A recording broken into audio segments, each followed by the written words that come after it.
Welcome to Spill the Spirituality. Now, we don't usually talk about money as a spiritual issue. But, I mean, I think it is. It shapes our fears, it shapes our hopes, it shapes our decisions. So it's really hard to pretend that it's neutral. Yeah, and a lot of us live with a sense of scarcity. Not enough money, not enough time, not enough security. And we're told that the answer to that is more. And sometimes we dress that up with words like abundance and growth, but it does feel sometimes like this kind of rat race of more, just for the sake of accumulating. And when is enough enough? Yeah. And I think we want to lean into this, as we always do, these topics which may seem like not spiritual topics, but deeply are, because connected. they concern the energy of our lives and our commitments. And I think one of the things when I was doing learning about money in my young adult life, someone said to me once, like, of course you learn about money, you form your opinions about money from how your family system or lack thereof, Right. Whether your family talks about money or your family being whoever raised you, right? You are learning what it's about from them. In my case, we never talked about money. I didn't know what my parents made. I didn't have any sense of that. Didn't know what they'd spent their money on. We had sort of moved from a working class blue collar neighborhood into a leafy green suburb in Memphis. But my dad worked 2 or 3 jobs most of the time. My mom worked.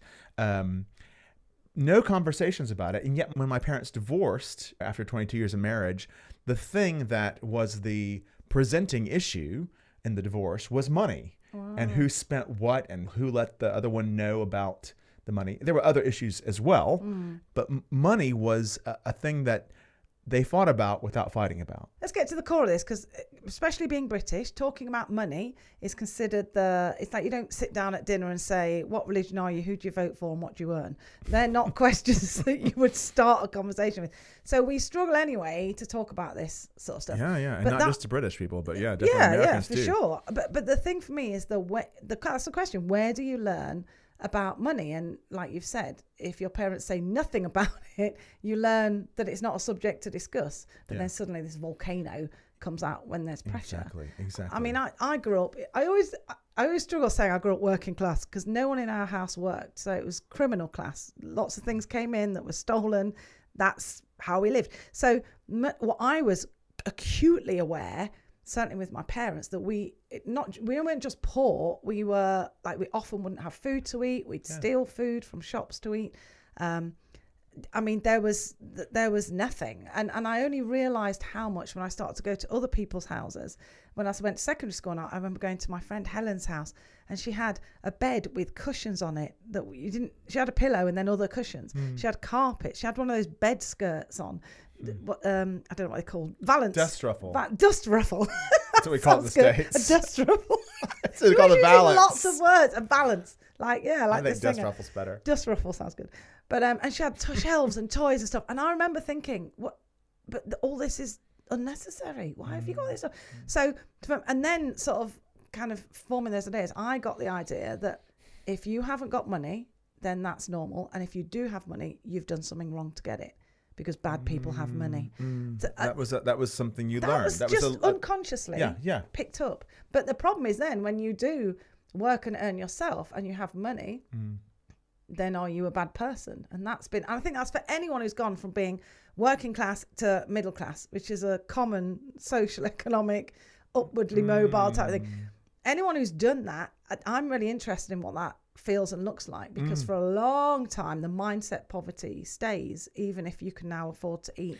A different dynamic than one you described is that getting more money is a sign of success. Getting money is a sign of spiritual blessing. These are different systems. Getting money is a sign that you've been favored, or that you've done something right, or that you've been a really hard worker and you deserve all that money. So it's is that in like faith-based or just all of the above? All of the above. Is America much more? We've got old money and new money here, and old money is more expensive. We have in the States too, but much more new money. Is it more you're valued for being entrepreneurial? Whereas here, we love an underdog, right? But as soon as the underdog starts to do well. America loves the idea of the individual, usually.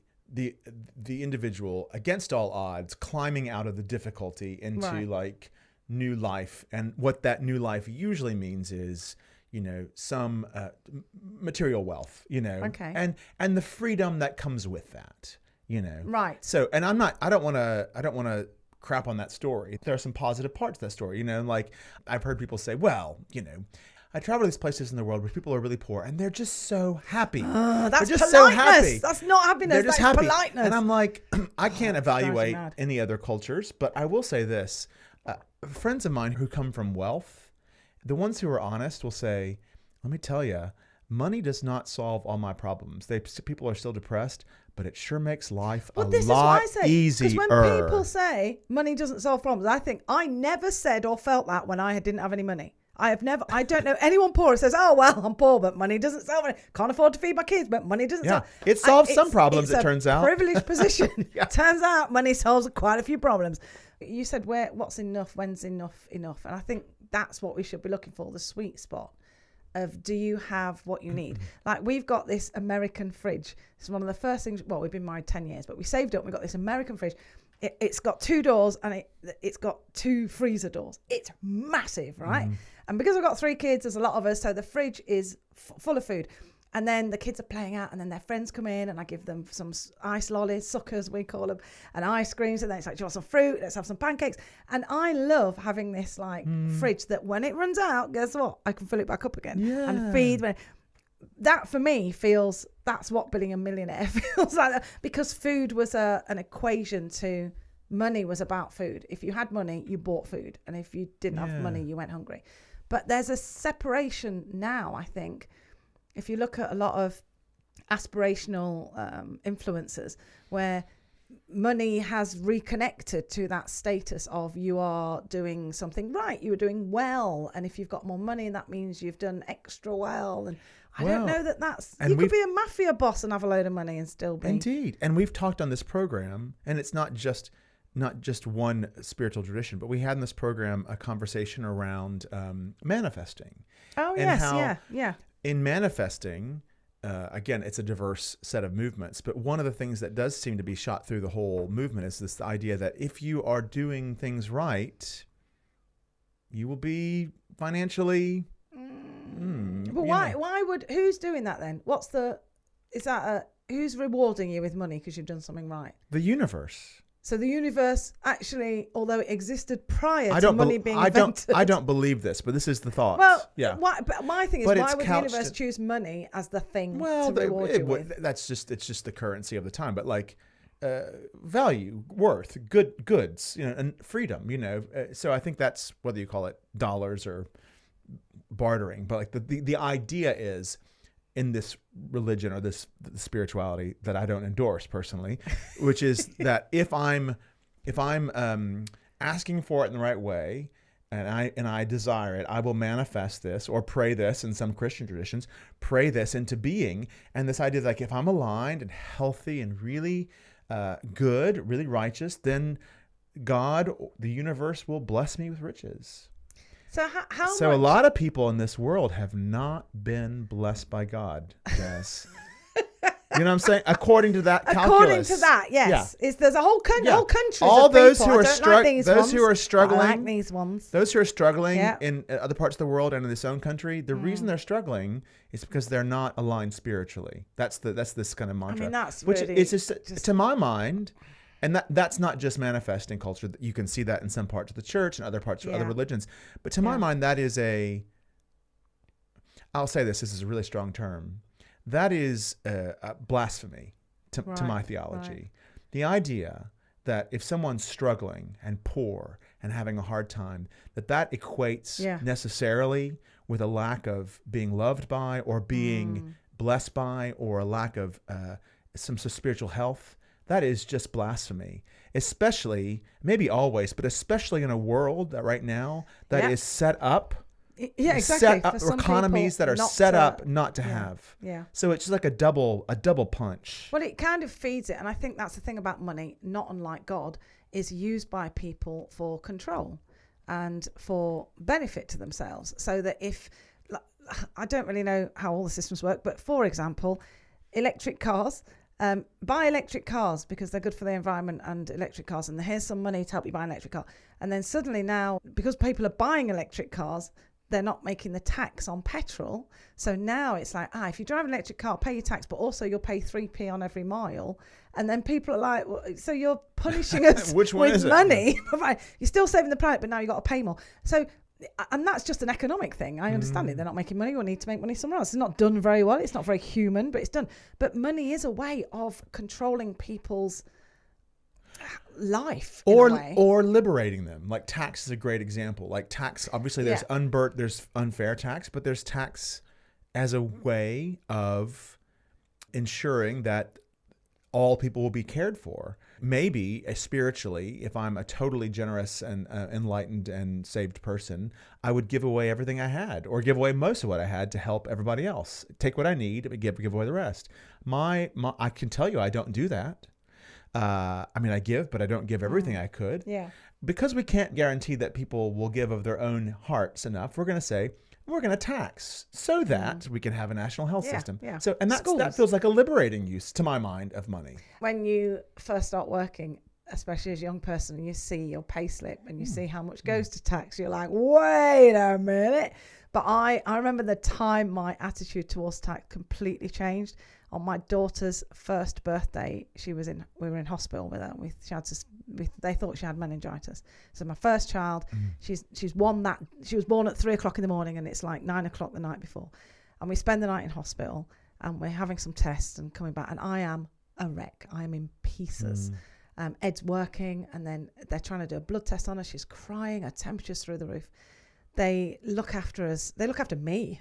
I mean, and then the nurses find us a room, and we're in this room, and they're so apologetic that we don't have enough beds. Ed came. I was on a chair. Ed was on the floor, and then they came in to say, "Oh, we just want to let you know. We know it's late, but we want to let you know the test came back. It's negative." And it was at exactly 6 minutes past 3. She was exactly a year old. And then in the morning, because it was her birthday, some play specialist came in with a load of balloons and a gift. And it was at that moment I thought, oh. Yeah, so I'm paying taxes so that this service is available for someone who is at the point of despair with their child. And I'm like, you know what, charge me what you like. Just go into the NHS schools, charge me what you like. But because suddenly I was a beneficiary. But prior to that, it's like, why am I giving where's this going? Oh, because the roads are done. Well, I'm not driving, so I don't need. It feels there's a disconnect right up until, for me, the moment that you saw this where it goes. But I know it's very different. I can't understand the idea that you might not get the medical care you need because you're not paying for it. It blows my mind. Well, that's the thing. A difference between states. So in the States, you pay less tax. One pays less tax. The people who pay the less tax of all, the rich, they pay percentage-wise much less than anybody else. Same. Billionaires, they don't pay as much percentage-wise. But anyway, that's another conversation. Or maybe it's this conversation. But yeah, I have a former parishioner this is on Facebook, so it's public, and has had a series of, got divorced, had a series of setbacks health-wise, trying to get a job, got a job working, hurt himself on the job, very physical job, and now needs a serious back surgery, which is going to cost, doesn't have health insurance, and it's going to cost hundreds of thousands of pounds. And so this poor guy is trying to figure out, how am I going to do this? And I think, it's your whole life. It's your whole life, and it changes your whole life. That's the back injury enough on top of the divorce and the pain of just normal life, human stuff. He is now faced with this life-changing bill, and one of the things I love about Britain, it's not a perfect country, is that no one loses their everything because of a medical diagnosis. We have stuff to work on here. Let's go back. Let's go back to the personal thing, because I just want to talk about it's. I think for me, I'll say it's easy to sort of take apart modern economic systems and critique them. But let's bring it back to me. Us. Yeah. So what's your attitude to money? I never had a lot of money growing up. I didn't have a lot of access to money. I got a job when I was 15.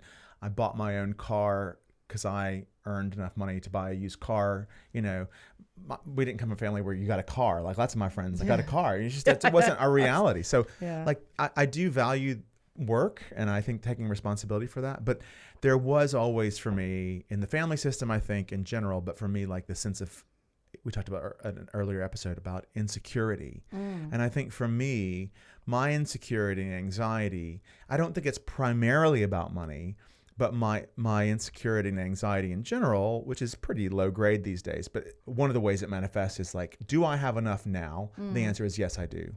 But I haven't always felt like I had enough. Yeah. Do I have enough now? But now the anxiety is, will I have enough to retire? Yeah. Whatever that means. Or will I have enough when I can't work? When I can't work. Generate income. Yeah. Or when I don't have, when I can't or don't really want to. You know, like right now I feel so blessed because I love working. I don't make a ton of money, but like I love my job. I love my work. I really do. So, but there may come a time where I'm like, I'm tired, you know, and I want to. Yeah. So for me, this insecurity is the, I think the spiritual issue. And to some extent it's real. At some point, ministers get houses that come with their jobs, which is great. So we live in a part of London in which we could never afford to buy a house because we couldn't. Our house is valued at 1.5 million pounds. Wow. So Americans is like $2 million. It's a small 3-bedroom townhome in London. We can never afford that. I love living there. We can never afford that. So that's wonderful that the church, we're in ministry in that area. That's where we live. However, at some point, we'll need to buy a house. Right. I'm like, what kind of house? Where will we buy a house? So I'm not sort of telling you exactly what we've done to relieve our anxiety, but just describing the anxiety that I feel, which I think is not just me. Do you think when I know your situation is a bit different because you've lived in another country, you know, lived at home, came here, but I'm just thinking about a lot of the conversations that my friends have about their kids, their Gen Z kids. Ed and I bought a house when I was 30. Yeah, okay. So the house you live in now? The house we we moved, but we bought a house together and then moved to another house. Got it. But a lot of my friends had bought properties before, or they were together with someone before, and then are saying, you know, when it comes to their kids, that's not an option of just on your own. Getting on the housing ladder. At 25, going, I think I'll buy even somewhere small. And so what is the long-term impact of that around security? For me, I never wanted to buy a house. I wanted to rent because I'm like, well, what do I want a house for? There are houses everywhere. I can live where I want. I can be free. The other end of it, now I'm like, oh, I see. So we can get rid of this house and live in a tiny place or just, I don't know, travel or stay with the many friends we've made over the time. And then we don't, you know, once we've paid off this, then we don't have, I can understand it. The equity in it, once you've sold it. But it feels like an impossible thing to have to plan when you're young what you're going to do when you're older. But as life goes through, your requirements of money changes. Have you always felt like, yes, there's a future that I need to plan, prepare, save for? Or have you lived in the moment and not thought about it? Yeah.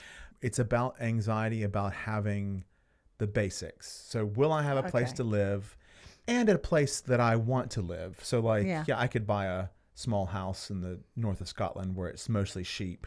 That would be a place to live. I could probably buy that now with my savings, you know, it's like, you know, whatever. But I don't want to live in the north of Scotland with the sheep. I want to have access to my friends and that kind of stuff. So, but for me, it's about the security and the sense that I'll have a roof over my head and have access to friends and a place that gives me joy. So for me, some people, the money thing is around, will I have all really, really nice things, or will I have the best clothes in the world?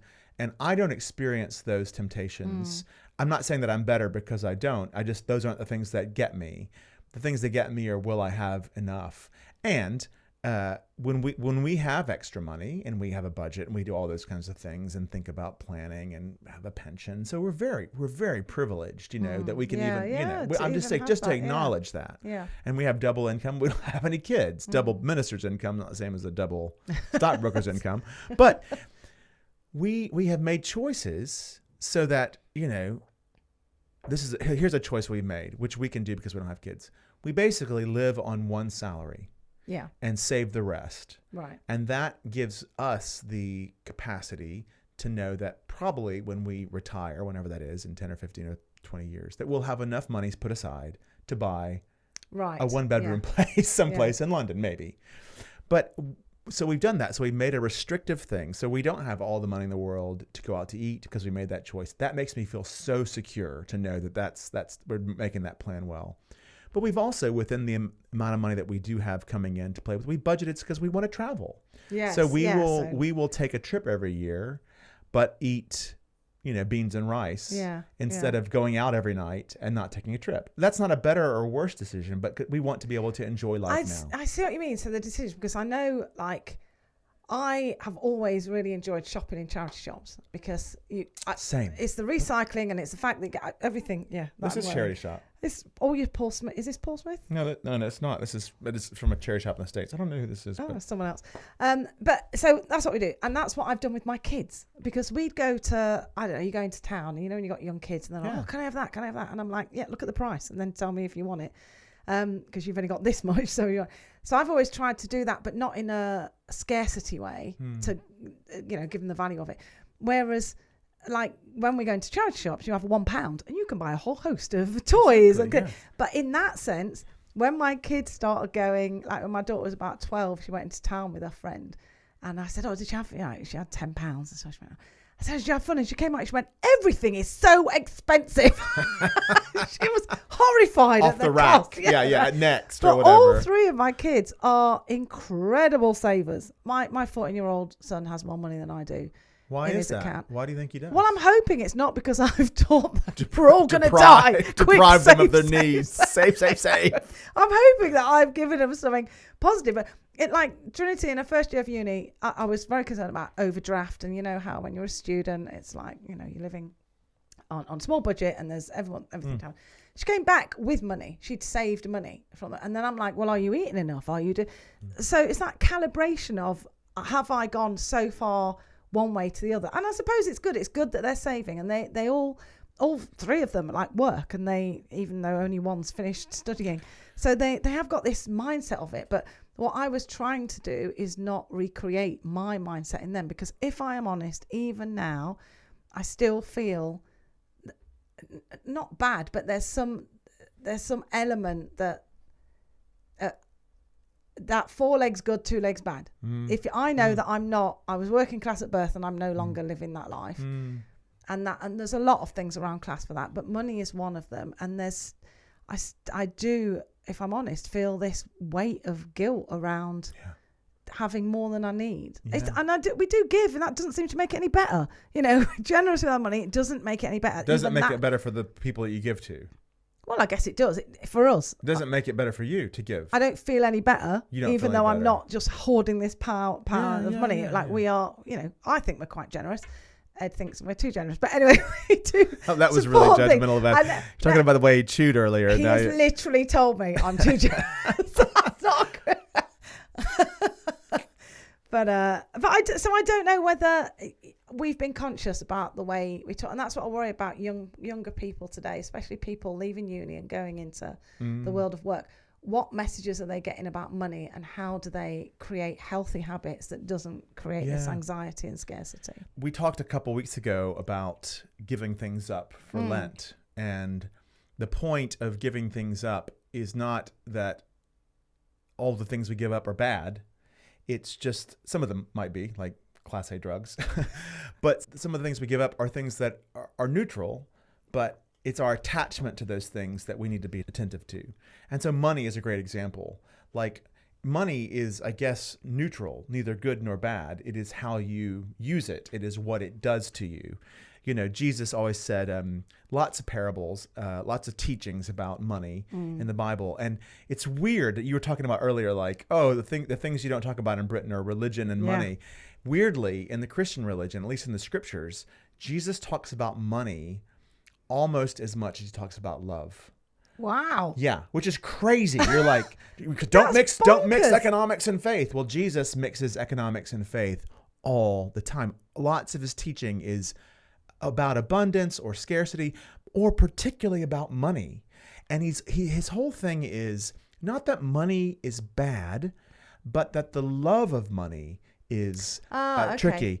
And I've heard a sermon once when I was in training college, seminary, by a professor, and he was like, Jesus says, not that money is bad, but that the love of money is bad. And for all of us like young capitalists, we were all like, and then he was like, but who here doesn't love money?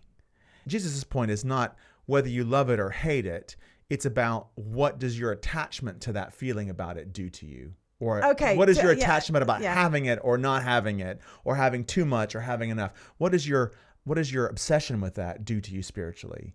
Which is his thing. His point is like, it doesn't do you any good. You know? There's more money talk next week. We're not going to stop there when we hear about the donut economy. And it's nothing to do with spending all your money on Krispy Kremes, unfortunately. Oh, I'm so excited about this. Kate Rayworth, who is an amazing economist, who was talking about what would an alternative to capitalism look like that's about human flourishing. Ooh. So brilliant. So we'll look forward to hearing what she has to say. Thank you so much for listening or watching. Let us know what you think about money. Comment on the socials. Let us know. Visit our website, spillthespirituality.com. All the socials are on there, or you can search us Spill the Spirituality. We're not hiding. And if you like this, or if you don't, please rate us on wherever you get your podcasts or your videocasts. We'd love to get the word out about Spill the Spirituality. And, you know, your rating helps us do that. I don't want to know if you don't like it. I've got enough criticism in my life. You can keep that. If you like me, but you don't like Jaz, which is, let's be honest, probably the case for most of you. Oh, my God. Just put that in the comments. No, actually, just to finish this up, one of my dear friends, I'll call her Anne, I won't say her surname. She was like, this is a couple of years ago, she's like, Trey, I love listening to your podcast. And I was like, oh my gosh, Anna, I didn't realize you listened to it. I didn't realize. She's like, I love it. And I was like, what do you love most about it? She's like, Jaz. She's like, she's just great. I was like, she's like, yeah, I mean, you're okay too. But so just so you know. Oh my gosh. Well, thank you, Anne C. I appreciate you are. And you're right. I am ultimately better than Trey in every way. But do let us know what you think. Send in your suggestions, what topics you'd like to talk about. If you have a guest you'd like to have us get on the show, let us know. Remember that Spill the Spirituality is a project of the Methodist Church in Britain, and our producers are the amazing John Ryan and Rachel Matthews, and I'm Trey Hall. And I'm Jaz and Pal Far. So until next time, peace.